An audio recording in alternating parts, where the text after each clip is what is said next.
আরে ভাই, কাচ্চি ভাইয়ে উদ্বোধনের দিন এসেই দেখি প্রচণ্ড ভিড়, তার মধ্যে গরম, তারপরে আবার বিদ্যুৎ নেই। অবশ্যই বরিশালে ভোজন রসিকদের দীর্ঘ প্রতীক্ষার অবসান ঘটিয়ে যাত্রা শুরু করলো কাচ্চি ভাই।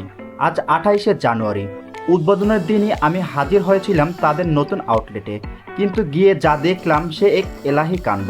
ভেতরে পা রাখার জায়গা নেই, চারদিকে শুধু মানুষ আর মানুষ, তার উপর মরার উপর খাড়ারগা হয়ে দেখা দিল লোডশেডিং।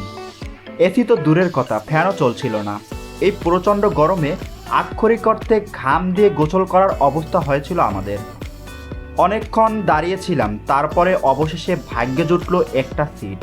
আমরা তিনজন ছিলাম, অর্ডার করেছিলাম দুজনের জন্য কাচ্চি, আর একজন করেছিল মোরগ পোলাও, আর সাথে একটি এক্সট্রা রোস্ট।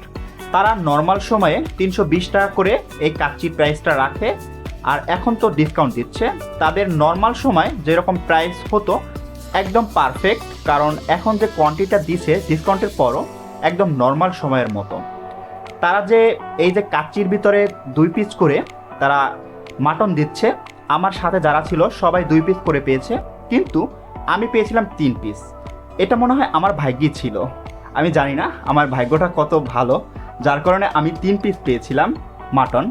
তারপরে আমি কাচ্চি উপভোগ করেছিলাম। তাদের কাচ্চিটা একদম পারফেক্ট ছিল, টেস্টটা অনেক সুন্দর ছিল, যেভাবে কাচ্চি ভাইয়ের কাচ্চিটা হওয়ার কথা ছিল। আজকের উদ্বোধনের দিন অনেক ভিড় থাকে, যার জন্য অনেক তাড়াহুড়ো করে রান্না করতে হয়, তার মধ্যে তারা এইরকম যে টেস্টটা ঠিক রাখতে পারছে, এটা একদম পারফেক্ট। আর আলুটা যে আমি সবসময় কাচ্চির ভিতরে আলুটা দেখি যে আলুটা কেমন হয়েছে, আলুটা একদম ছক ছিল, আর মাটনগুলো একদম পারফেক্ট কুক হয়েছিল। আমি অনেক এনজয় করেছি তাদের খাবারটা, আমার কাছে অনেক ভালো লাগছে। আর বাদামের জুসটা আমি অনেক পছন্দ করি, সেটা অনেক ঠিক ছিল একদম।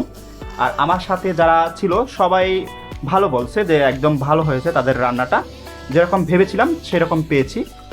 আর যে কোয়ান্টিটিটা ছিল তারা সবাই সন্তুষ্ট। যখন আমরা খাওয়া শেষ করলাম ঠিক তখনই বিদ্যুৎ আসলো, আর এসিগুলো চলে উঠলো।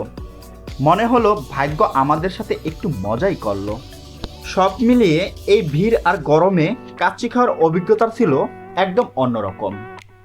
আর আমার ভিডিওটা যদি আপনাদের কাছে ভালো লেগে থাকে অবশ্যই বেশি বেশি করে শেয়ার দেবেন, এবং পরবর্তী ভিডিও দেখার জন্য আমার পেজটিকে সাবস্ক্রাইব বা ফলো দিয়ে রাখবেন।